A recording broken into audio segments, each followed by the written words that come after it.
ఆత్మకూరు మండలం పల్లెర్ల గ్రామ ప్రజలకు మరియు సిద్ధపురం గ్రామ ప్రజలకు తండ మంజుల నరసింహగౌడ్ నన్ను గ్రామ ప్రజలు భారీ మెజార్టీతో గెలిపించినందుకు గ్రామ ప్రజలకు పాదాభివందనాలు తెలియజేశారు. పల్లెర్ల గ్రామ ప్రజలందరికీ, సిద్ధపురం గ్రామ ప్రజలందరికీ నమస్కారం. బీజేపీ సిపిఐ పార్టీ నాయకులకు, కార్యకర్తలకు నా నమస్కారం. ప్రజలందరికీ నమస్కారం. నాకు మంచి మెజారిటీ ఇచ్చి నన్ను మంచిగా గెలిపించినందుకు మీ అందరికీ పాదాభివందనాలు. ఎప్పుడైనా మీకు ఏ ఆపద వచ్చినా, ఏ దానికైనా నేను ఉన్నాను. ఏ రాత్రి అయినా, ఏ పగలైనా నా తలుపు తట్టయి నన్ను మీకు సేవ చేసుకోవాలని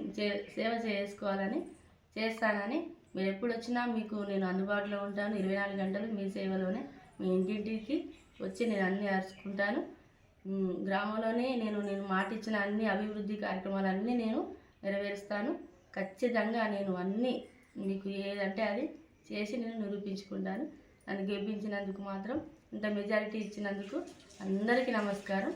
ఎప్పుడు ఇలాగే మీరు నా వెనకాల ఉండి, నా తోడుగా ఉండి, మీకు ఏది కావాలన్నా అన్ని పనులు చేయించుకోవాలని కోరుకుంటున్నాను. పల్లెర్ల ప్రజలందరికీ, అదేవిధంగా సిద్ధాపురం ప్రజలందరికీ మా యొక్క నమస్కారాలు.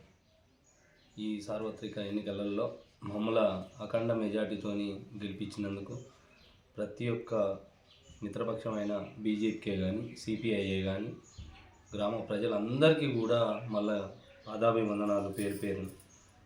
మా మీద ఇంత జాలి చూపించి ఈ అఖండ విజయానికి మీరు తోడ్పడ్డందుకు మీ అందరు కూడా శుభాకాంక్షలు తెలియజేస్తూ, మీకైతే ఏదైతే మాట ఇచ్చామో అవన్నీ నెరవేరుస్తానని చెప్పి కూడా మీకు అందరికీ మరొకసారి చెప్తూ, మరి నేను మీకు చెప్పిన వాగ్దానాలల్లా నెరవేర్చుకుంటూ, మీకు బాధలు, కష్టాలు, సుఖాలు ఏది వచ్చినా కానీ నరసింహ ఇక్కడ రా అని నేను పిలిస్తే మేము వచ్చి అక్కడ ఉండి చేస్తానని చెప్పి కూడా మరొకసారి మీకు అందరికీ మాటిస్తూ, అభివృద్ధి పనులే కానీ ప్రతి ఒక్కటి కూడా గవర్నమెంట్ నుంచి వచ్చేదే కానీ ఏ సమస్యలున్నా నేను పరిష్కరిస్తానని చెప్పేసి కూడా మీ అందరికీ నేను పేరు పేరున మనవి చేస్తూ, నన్ను ఇంత అఖండ మెజారిటీ సాధించి నన్ను ఇంత నా పేదరికాన్ని మీరు గుర్తించి ఈ ఊళ్ళో ఉన్నవాడు నువ్వు ఉండు బిడ్డ అని చెప్పి మీరు అందరూ నన్ను మమ్మల్ని ఆశీర్వదించినందుకు మీకు మరొక్కసారి పాదాభివందనాలు గుర్తు చేస్తూ సెలవు.